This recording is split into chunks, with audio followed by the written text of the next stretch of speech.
오늘의 주요 뉴스입니다. 오늘 서울의 아침 기온이 영하 10도, 철원은 영하 15도까지 떨어지는 등 무척 춥겠습니다. 전국 대부분 지역에 한파주의보가 내려진 가운데 이번 추위는 주말까지 이어질 것으로 보입니다. 지난 6일 스티븐 비건 미국 대북정책특별대표가 한국당시 타고 갔던 수송기가 어젯밤 늦게 오산 미군 공군기지에 돌아온 것으로 알려졌습니다. 비건 대표는 이르면 오늘 우리 정부 측에 협상 결과를 공유할 것으로 보입니다. 2차 북미 정상회담 장소가 아직 공개되지 않은 가운데 미국 정부가 베트남 다낭에 호텔 객실 수백 개를 예약했다는 외신 보도가 나왔습니다. 다낭 현지는 평화도시로의 도약을 꿈꾸며 한껏 기대감에 부풀어 있는 모습입니다. 자유한국당이 2차 북미 정상회담과 일정이 겹치는 전당대회의 날짜 변경 여부를 오늘 확정합니다. 당권 주자들은 박근혜 전 대통령의 사면을 놓고 대립하는 등 탄핵 논란이 가열되고 있습니다. 경북 예천군 의원들을 비롯한 기초의원들의 외유성 연수가 논란인 가운데 공무원인 구청 간부의 연수에서도 비슷한 정황이 포착됐습니다. 전국 지자체 9곳에서 발견된 이른바 해외 연수 판박이 보고서를 MBN이 입수했습니다. 어젯밤 서울 잠실의 한 대형 아파트 단지에 전기 공급이 끊겨 2,000세대가 한파 속에 큰 불편을 겪었습니다. 울산에서는 600톤급 유조선이 선박 석 대와 잇따라 충돌했습니다. 안녕하십니까. 굿모닝 MBN입니다. 오늘 아침 정말 춥습니다. 전국 대부분 지역에 한파주의보가 내려졌습니다. 네, 자세한 날씨 서울시청에 나가 있는 기상캐스터 연결해서 알아보겠습니다. 조수연 캐스터, 지금 얼마나 춥습니까?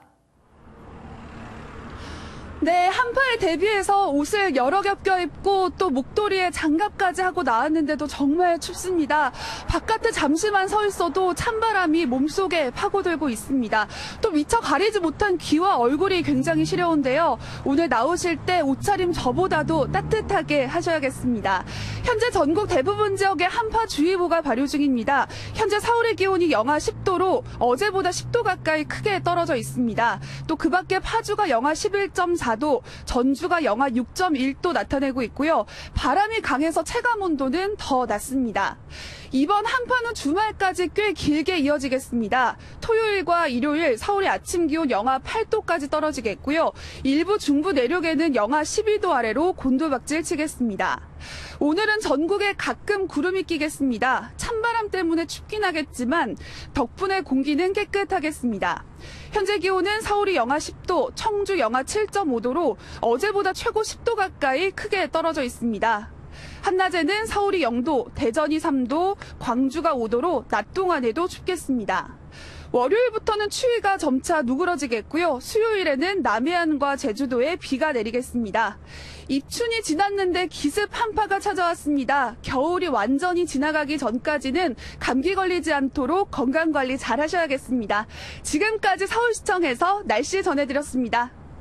미국 정부 관계자가 베트남 다낭에 호텔 객실 수백 개를 예약했다는 외신 보도가 나왔습니다. 회담지로 다낭이 유력하다는 건데 현지 시민들은 기대감에 부풀었습니다. 구경호 기자입니다. 베트남 다낭의 인터콘티넨탈 호텔 전경입니다. 뒤로는 산, 앞으로는 바다여서 요새에 가깝습니다. 한강을 가로지르는 7개의 다리만 통제하면 회담장과 숙소가 위치할 가능성이 큰 해변 지역과 도심을 분리해 보안을 유지할 수 있습니다. 트럼프 대통령 측이 회담지로 다낭을 선호하는 이유입니다. 일본의 한 언론도 트럼프 대통령 측 관계자가 다낭에 도착해 호텔 객실 수백 개를 예약했다며 다낭을 유력 회담지로 꼽았습니다. 북한이 자국 대사관이 있는 수도 하노이를 최우선으로 하고 있지만 미국이 다낭을 강력하게 요구해 관철될 가능성이 크다는 관측이 나옵니다. 다낭 시민들은 이번 회담 개최로 이곳이 세계적인 관광지로 도약하길 바랍니다. hoặc là được chọn để làm cái dịp gặp gỡ đó và sẽ được nhiều người biết đến và tôi cũng 현지에선 풍광이 좋은 해변가를 북미 두 정상이 함께 걷는 깜짝 쇼를 펼쳤으면 하는 기대도 나오고 있습니다. MBN 뉴스 구경호입니다. 북미 2차 정상회담에 이어 이달 말 개최 가능성이 거론됐던 미중 정상회담에 대해 트럼프 대통령이 이달 중 시진핑 중국 국가주석과 만나지 않을 것이라고 말했습니다. 당초 이번 북미 회담을 계기로 남북 미중 4개국 종전선언이 가능할 것이란 전망도 나왔지만 미중 정상회담이 불발되면서 쉽지 않을 것으로 보입니다. 1년 가까이 난항을 겪던 한미 방위비 분담금 협상이 1조 500억 원 미만 선에서 사실상 타결됐습니다. 금액만 놓고 보면 선방했다는 평이지만 당장 1년 뒤에 또 협상에 나서야 하는 건 큰 부담입니다. 박유영 기자입니다. 진통을 거듭하던 주한미군 방위비 분담금이 마침내 타결 수순에 들어갔습니다. 총액은 대략 1조 380억 원, 기간은 1년으로 정했습니다. 우선 금년도분만 결정하기로 합의되어 가고 있습니다. 액수는 금년도 국방비 인상률 8.2%를 반영해서 1조 3천억 원 이상을 요구하던 미국이 금액 부분에서 3년에서 5년 계약을 요구하던 한국이 기간 부분에서 한 발씩 양보한 셈입니다. 여당 핵심 관계자는 방위비 외에도 직간접 비용이 많다는 점, 또 독일 등 다른 국가와 비교해도 국내 총생산 대비 부담이 크다는 점을 적극 어필했다며 이런 우리 측 주장을 트럼프 대통령이 전격 수용한 것이라고 설명했습니다. 국회를 찾은 정의용 국가안보실장도 홍영표 원내대표 등 여당을 만나 이런 내용을 설명한 것으로 알려졌습니다. 최근에 그 협상 동향을 설명을 드리고 앞으로 국회와의 협력 방안에 관해서 논의했습니다. 다만 내년 이맘때 재협상을 해야 하는데 미국이 또다시 대폭 증액을 요구할 수 있다는 점은 여전히 부담입니다. 이제 우리 정부는 기간과 금액 중에 금액을 택했고 기간을 조금 너무 단기로 해서 한미동맹이 안정적으로 가져가야 될 때 그런 불확실성을 남겨둔 건 아쉬움이다. 한미 양국이 이번 주말쯤 가서명을 하면 2월에서 3월에 정부 절차를 밟고 4월 중에는 국회 심의를 거쳐 발효될 것으로 전망됩니다. MBN 뉴스 박영입니다. 유영하 변호사가 어제 한 방송에 출연해 황교안 전 총리가 박근혜 전 대통령을 만나고 싶다는 뜻을 교도소 측을 통해 여러 번 전해왔는데 박 전 대통령이 거절했다고 말했습니다. 유 변호사는 자기를 법무부 장관으로 그리고 국무총리로 발탁한 분이 수감 생활을 하고 있는데 수인 번호를 모른다는 말에 모든 것이 함축돼 있다고 본다며 황 전 총리를 우회적으로 비판했습니다.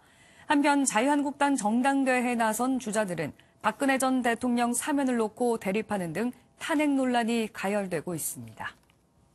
문재인 대통령의 딸 다혜 씨의 해외 이주 사유가 뭐냐며 공개 질의에 나섰던 곽상도 자유한국당 의원이 이번에는 문재인 대통령을 직접 겨냥했습니다.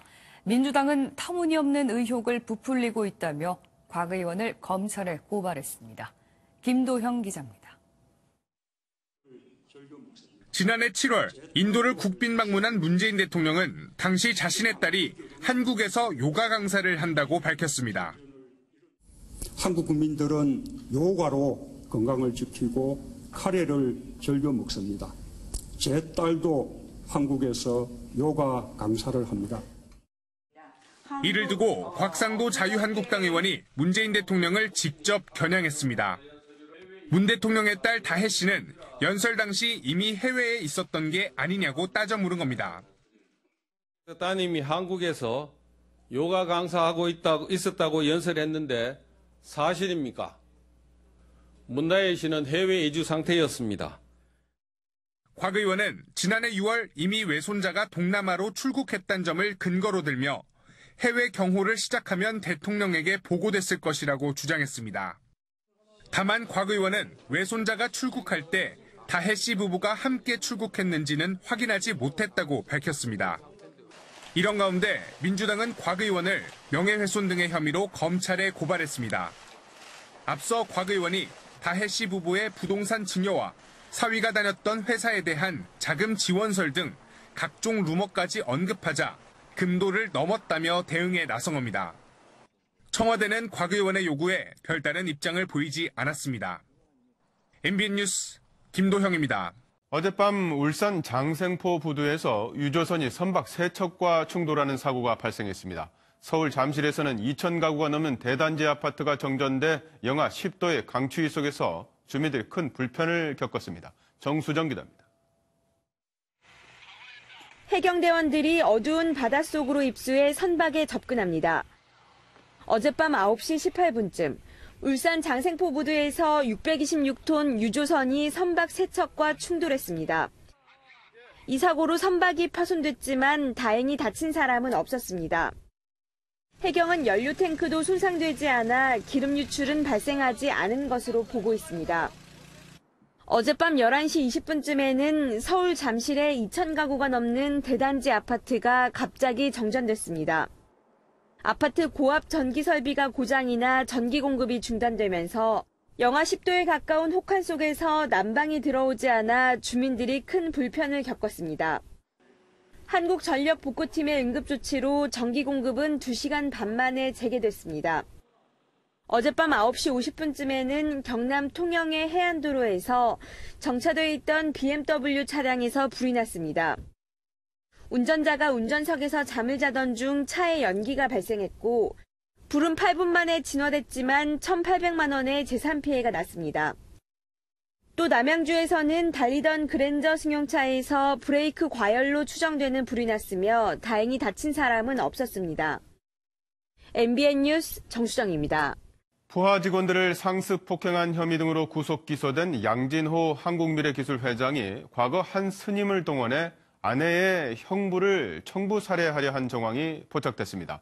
해당 스님으로부터 관련 진술을 확보한 경찰은 살인 예비 음모 혐의를 추가했습니다. 윤길환 기자입니다. 지난 2015년 양진호 회장은 당시 아내와 이혼 소송을 하고 있었습니다. 양 회장은 이 시기에 평소 가깝게 지내던 한 스님에게 아내의 형부를 살해해달라고 한 혐의를 받고 있습니다.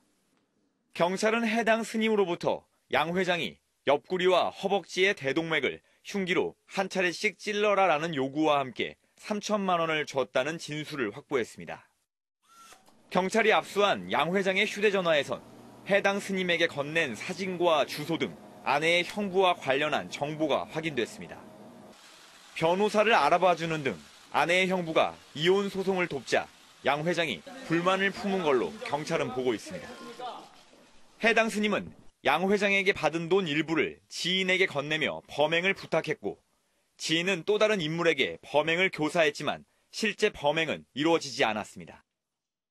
경찰은 양진호 회장을 살인 예비 음모 혐의로 추가 입건하고 해당 스님과 지인들도 살인을 모의한 혐의로 불구속 입건했습니다. 돈을 받은 스님은 관련 사실을 인정했지만 양 회장과 스님의 지인들은 혐의를 부인하고 있습니다. MBN 뉴스 윤기란입니다. 미국에서 한인 여성이 10살 아들과 살해돼 버려진 장기 미제 사건이 무려 21년 만에 그 전모가 드러났습니다. 경찰의 끈질긴 수사로 모자의 신원이 확인됐고 백인 남편이 범인으로 드러났습니다. 신재우 기자입니다. 1998년 5월 미국 사우스캐롤라이나의 한 숲속 도로변에서 질식사한 한인 여성의 시신 한 구가 발견됐습니다. 그리고 4개월 뒤 320km 떨어진 곳에선 호흡 부족으로 사망한 10살 소년의 시신도 발견됐습니다. 당시 경찰은 두 사람의 정확한 신원이 파악되지 않아 범인 검거에는 실패했습니다. 하지만 끈질긴 추적 수사로 무려 21년 만에 진실이 드러났습니다. 지난해 최신 DNA 검사를 의뢰한 결과 숨진 여성과 남자아이는 모자 관계임이 밝혀진 겁니다.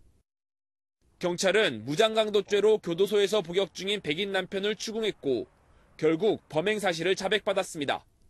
I was always confident that this would ultimately be solved, and I assumed it would be through DNA. I feel very fortunate to have still been here and be part of that. 한편 숨진 모자의 친척들은 당시 사망한 어머니가 아들을 데리고 한국으로 간 것으로 알고 실종 신고를 하지 않았었다고 말했습니다. MBN 뉴스 신재우입니다. 무소속 손혜원 의원의 60대 남동생이 스스로 목숨을 끊으려 한다는 신고가 접수돼 경찰이 출동했지만 해프닝으로 끝났습니다. 경찰에 따르면 어제 오후 7시쯤 의원의 남동생인 A씨가 극단적인 선택을 할 수 있다는 신고가 접수됐습니다. 경찰은 신고자인 손 씨의 지인이 손 씨로부터 요즘 힘들다, 살기 싫다는 취지의 문자 메시지를 받고 불상사를 우려해 신고한 것이라고 말했습니다. 최근 경북 예천군 의원들을 비롯해서 기초의원들의 외유성 연수가 논란이었죠. 공무원들도 비슷한 경우가 있었습니다. 한 지자체 간부들이 다녀온 국외 연수와 관련해서 현지 일정표를 취재진이 입수해봤더니 말이 연수지 사실상 관광이었습니다. 우종환 기자입니다. 지난 2017년 9월 인천 중구청 도시관리국장 등 간부 6명은 프랑스로 연수를 떠났습니다. 연수 일정 계획에는 파리에 있는 현대식 상업지구 라데팡스를 운영하는 개발공사를 공식 방문하는 일정이 등장합니다. 그런데 취재진이 입수한 현지 가이드의 일정표는 계획과 다릅니다. 공사 방문 일정은 견학으로 바뀌었고 대부분 관광 성격 일정으로 채워져 있습니다. 일정이 수정된 흔적들도 있는데 오후 2시 아래에는 몽주, 저녁 시간에는 프랑스어로 리도라는 글자가 적혀 있습니다. 당시 현지 가이드 측 관계자는 쇼핑 관광지인 몽주 약국 방문과 성인 카바레 쇼인 리도쇼 관람이 일정에 추가됐다고 증언했습니다. 쇼핑, 관람 비용을 연수 비용에 포함했을 가능성도 언급했습니다. 이분들이 다 현금으로 계산을 한다고 그러더라고요. 네, 그 과정에서 이제 이거를 영수증 처리를 어떻게 할 것인지를 서로 의논하는 거를 이 가이드가 직접 들었다고. 연수 비용으로 2천만 원 가량이 책정되는데 사실상 외유성 연수에 쓰였다는 비판이 나옵니다. 문제점은 연수 보고서에서도 나옵니다. 프랑스를 설명하는 부분과 파리를 설명하는 부분은 각각 온라인 백과사전 사이트에서 그대로 옮겨다 썼습니다. 샹젤리제 거리를 설명하는 내용 중 한 문단은 한 여행사 홈페이지와 거의 흡사합니다. 해당 공무원들의 입장을 듣기 위해 구청을 찾아가 봤습니다. 당시 연수에 참여했던 신모 국장은 퇴직했고 권모 과장은 현재 국장으로 승진했습니다. 권모 국장은 인터뷰를 거부했고 동행했던 다른 간부로부터 입장을 들을 수 있었습니다.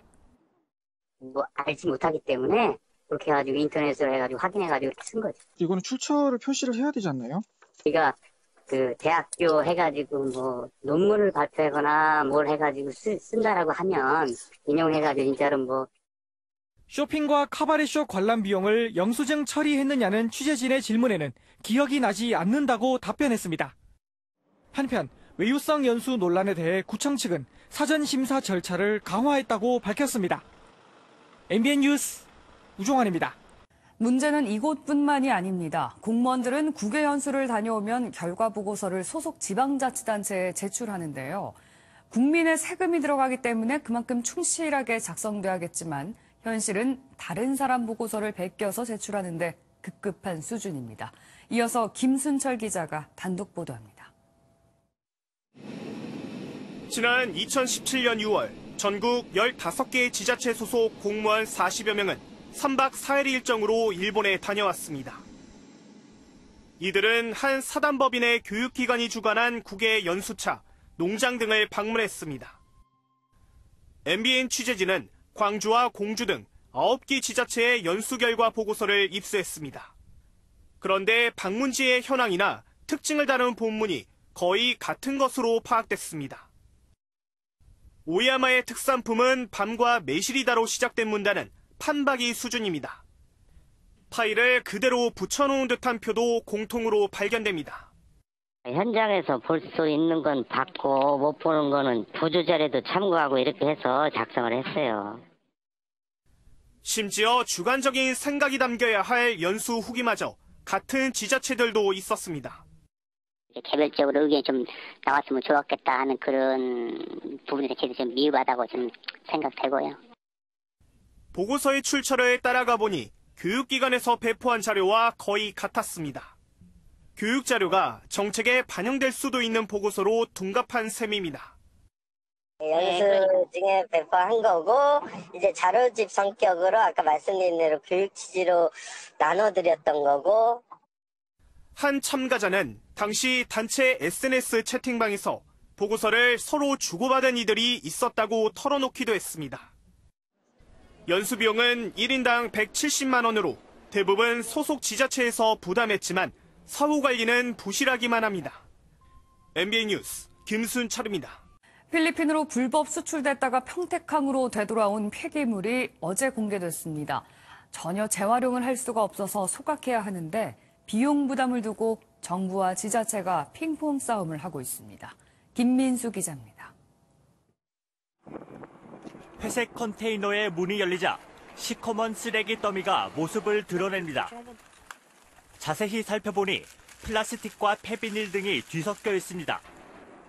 지난해 필리핀으로 수출됐던 폐기물 1200톤이 담긴 컨테이너 51개 중 2개가 공개된 겁니다. 쓰레기를 수출했던 폐기물 처리 업체는 지난해 10월 환경부에 선별된 폐플라스틱류라고 신고했습니다. 하지만 재활용할 수 없는 쓰레기만 한가득 있었던 겁니다. 해당 업체가 잠적하는 바람에 정부가 대신 반입했는데 문제는 10억 원 안팎으로 추산되는 처리 비용입니다. 정부는 폐기물 처리를 승인한 평택시의 책임이 있다는 입장이지만 평택시는 수사가 진행 중이라 처리 대상을 특정할 수 없다고 맞섰습니다. 조만간 필리핀에서 추가로 가져와야 하는 쓰레기도 5,100톤이나 되는데 사실상 평택항에 방치될 것이란 우려가 나옵니다. 특히 폐기물에서 침출수가 흘러나와 환경 문제도 제기되고 있습니다. MBN 뉴스 김민수입니다. 김경수 경남지사가 선고 바로 다음 날 판결에 불복해 항소한 데 이어 허익범 특검도 법원에 항소장을 제출했습니다. 구형보다 낮은 수준의 형이 집행됐다는 건데요. 특검과 김 지사 간 또 한 번의 치열한 법정 공방이 예상됩니다. 김지영 기자입니다.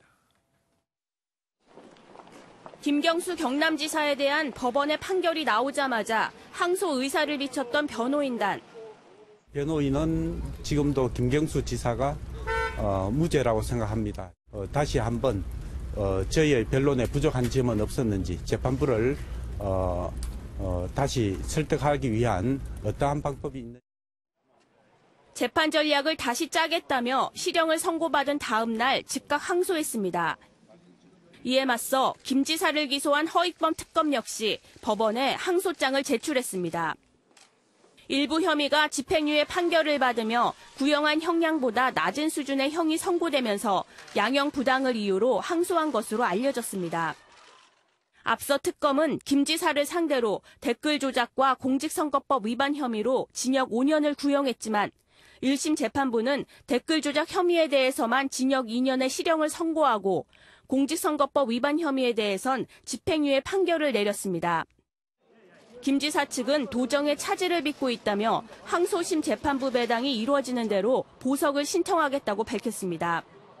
항소장이 접수되고 2주 내 재판부 배당이 이루어지는 관례로 볼 때 늦어도 이달 중순쯤 항소심 재판부가 결정될 것으로 보입니다. 김 지사 측과 특검, 양측 모두 판결에 불복해 항소하면서 또 한 번의 치열한 법정 공방이 예상됩니다. MBN 뉴스 김지영입니다. 이런 가운데 이제 우리나라도 비동의 간음죄가 실제로 만들어질 가능성이 커졌습니다. 비동의 간음죄가 도입되면 피해자가 성범죄 유죄를 입증하는 과정에서 겪는 고통의 무게는 덜어줄 수 있겠지만 우려되는 측면도 적지 않다고 합니다. 조경진 기자입니다. 독일의 노민스노 법안은 지난 2015년 도심 한복판 성폭행 사건 직후 도입됐습니다. 미국 캘리포니아주에는 이보다 더 강력한 Yes means yes 법안이 존재합니다. 영국에서는 이미 2003년 비동의 간음죄가 도입돼 15년째 적용되고 있습니다. 늦은 감이 있지만 국내에서도 비동의 간음죄의 법제화 논의가 시작됐습니다. 국회 법사위가 형사정책연구원에 연구 용역을 준 결과 사법부가 성적 자기결정권에 충실한 보호를 할 수 없다면 이제 공은 입법부에 넘어갈 수밖에 없다며 비동의 간음죄의 필요성을 제시한 겁니다. 이런 결과가 나왔으니까 그걸 기초로 해서 논의를 다시 이어가 나가야죠. 법안 일수를 다시 열어서 계류되어 있는 관련된 법안들을 심사를 해야 될 것 같아요. 하지만 성급한 도입을 경계하는 목소리도 큽니다. 어디까지를 동의로 봐야 하느냐의 판단이 쉽지 않다는 겁니다. 그래서 일각에선 강간죄 규정을 확대하거나 개정하면 된다는 의견도 적지 않습니다. 피해자의 의사를 가지고 이제 처벌 여부를 결정하는 절대적 기준이 될 수는 없고, 다른 폭행, 협박에 의한 강간죄와 마찬가지로 주변의 재반 상황 내지는 정황들을 가지고 판단을 하게 될 것입니다. 이미 국회에서는 지난해 하반기부터 관련 법안 9건이 발의돼 계류돼 있는 상황. 법 제정에 앞서 개념과 적용 범위에 대한 충분한 논의가 필요하다는 지적입니다. MBN 뉴스 조경진입니다. 윤한덕 중앙응급의료센터장이 지난 4일 병원 집무실에서 숨진 채 발견된 사실이 뒤늦게 알려졌습니다. 윤 센터장은 설 연휴 의료 공백을 메우기 위해 초과 근로를 하다 생을 마감한 것으로 전해졌습니다. 이수아 기자입니다.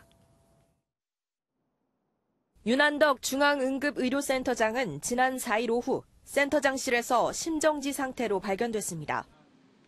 주말 내내 연락이 닿지 않자 아내가 직접 집무실로 와 숨진 윤 센터장을 찾았습니다. 발견 당시 윤 센터장은 책상에 앉아 있었던 것으로 전해졌습니다. 항상 그렇게 일을 했던 친구입니다. 그래서 그렇게 보면은 모든 그런 게 이제 축적이 돼서 온 과로사라고 말을 할 수도 있고. 윤 센터장은 평소에도 집무실 간이 침대에서 잠을 해결하며 일에 몰두한 것으로 알려졌습니다. 자기 일에 대한 책임감이 너무 강한 분이셔서 늘 밤늦게까지 혼자 일하고 그러셨습니다. 이제라도 편히 쉬셨으면 좋겠습니다. 윤 센터장에 대한 애도 물결은 하루 종일 이어졌습니다. 각계 인사들이 빈소를 방문했고 문재인 대통령은 SNS에 윤 센터장의 순직을 추모하는 글을 올렸습니다. 이국종 교수는 윤 센터장이 응급의료계에 기여해온 영웅이자 버팀목이고 어깨축지가 떨어져 나간 것 같다며 애도했습니다. 고 윤 센터장의 발인과 연결식은 오는 10일 중앙의료원에서 진행될 예정입니다. MBN 뉴스 이수아입니다. 지난해 말 충남 태안화력발전에서 시설 점검을 하던 도중 숨진 비정규직 노동자 고 김용균 씨의 장례가 어제부터 민주사회장으로 치러지고 있습니다. 사흘간 진행될 장례엔 그의 죽음을 애도하는 시민들의 발걸음이 이어졌습니다. 임성재 기자입니다. 고 김용균 씨의 빈소가 서울대병원 장례식장에 차려졌습니다. 김 씨가 사고로 숨진 지 약 2달 만입니다. 김 씨의 어머니는 아들과 같은 죽음이 되풀이돼선 안 된다는 바람을 밝혔습니다.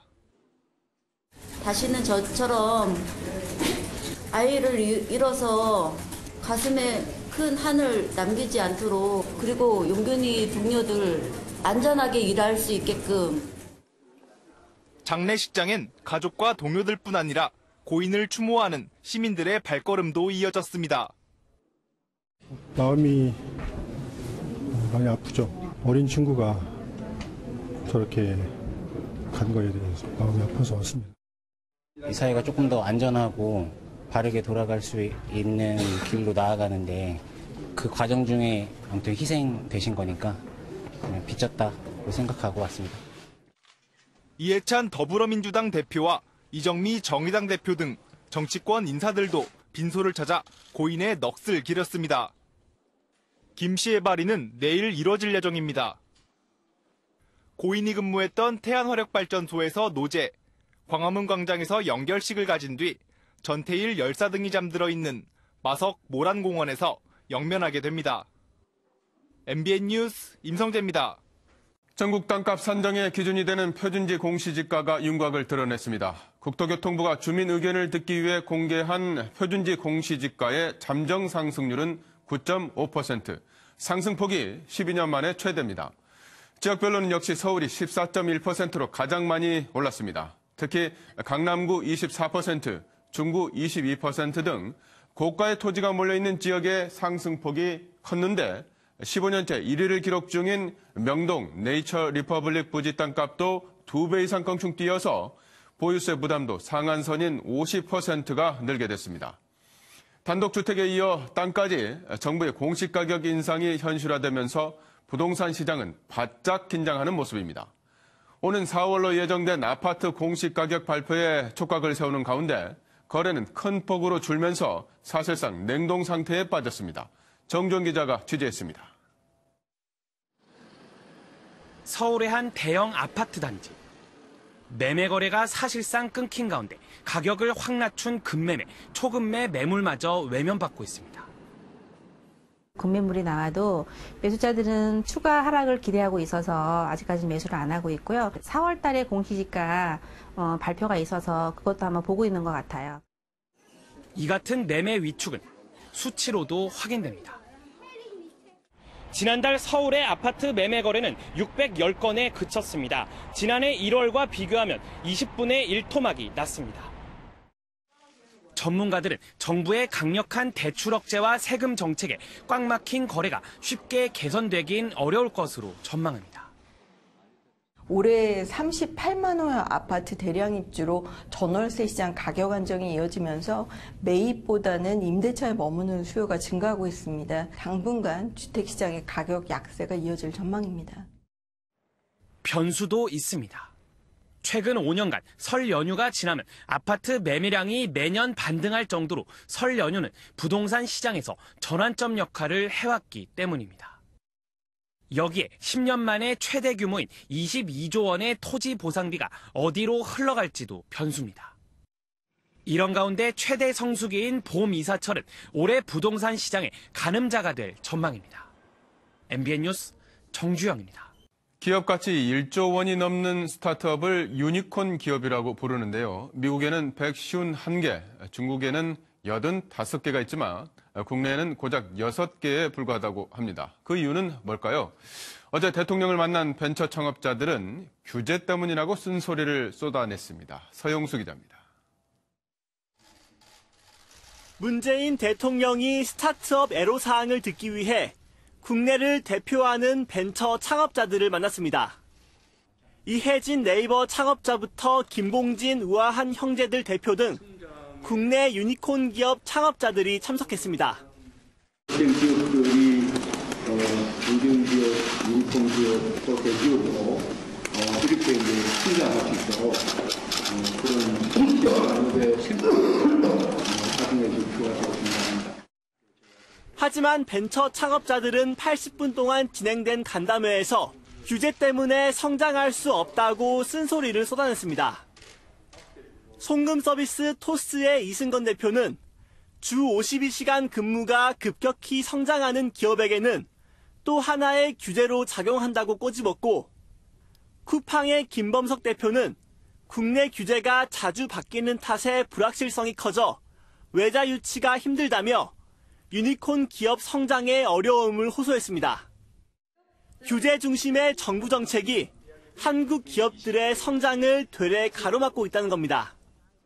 실제 전 세계 유니콘 기업 311곳 가운데 국내 토종 유니콘 기업은 고작 6곳에 불과하고, 최근 5년 사이 유니콘 기업 260여 개가 태어난 가운데 국내에선 4개 기업이 탄생하는 데 그쳤습니다.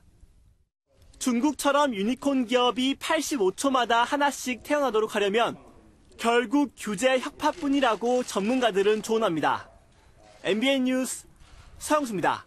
스포츠 소식입니다. 남자 아이스하키 대표팀이 세계선수권 전초전에서 완패했습니다. 남자 프로배구 선두 현대캐피탈은 최하위 한국전력에 0대3으로 무너졌습니다. 정광열 기자입니다. 평창 동계올림픽 아이스하키 경기장이었던 강릉 하키센터에서 열린 한국과 카자흐스탄의 맞대결. 월드 챔피언십 재승격에 도전하는 한국 남자 아이스하키 대표팀은 주력 선수를 모두 뺀 카자흐스탄에 5골이나 내주며 완패했습니다. 이 피리어드에서 나온 최진우의 득점으로 0패를 면한 채 1대5로 무너졌습니다. 카자흐스탄은 대표팀이 월드 챔피언십 재승격을 위해 오는 5월 열리는 세계선수권 디비전 1 그룹 A 대회에서 반드시 꺾어야 할 상대라 완패가 준 충격은 컸습니다. 남자 프로배구 선두 현대캐피탈은 꼴찌 한국전력에 세트스코어 0대3으로 무너졌습니다. 올 시즌 최고의 이변이 일어나면서 현대캐피탈은 2위 대한항공에 승점 1점 차로 쫓기게 됐고, 한국전력은 시즌 29번째 경기에서 3승째를 신고했습니다. 남자 프로농구 고양 오리온은 서울 삼성을 88대 80으로 꺾고 공동 5위로 한 계단 올라섰습니다. 반면 삼성은 최근 7연패, 홈 6연패의 부진에 빠졌습니다. MBN 뉴스 전광렬입니다. 다음은 화제 영상입니다. 세상에서 가장 무거운 것은 바로 눈꺼풀인데요. 이 소년만 봐도 잘 알겠네요. 한 소년이 의자에 기댄 채 쿨쿨 자고 있습니다.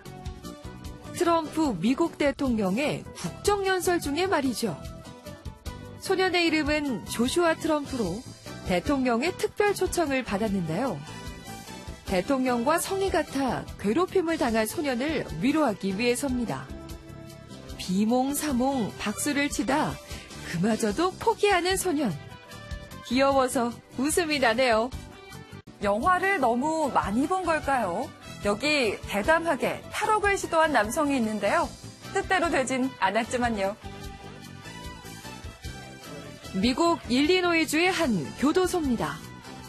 줄을 서서 이동하던 한 수감자가 갑자기 화면 밖으로 사라지는데요. 그리고 잠시 뒤 천장이 부서지더니 그 안에서 나타납니다. 알고 보니 환풍구로 탈옥을 시도한 건데요. 결국 다시 붙잡혀 수감 중이라는데 반성의 시간이 많이 필요해 보입니다.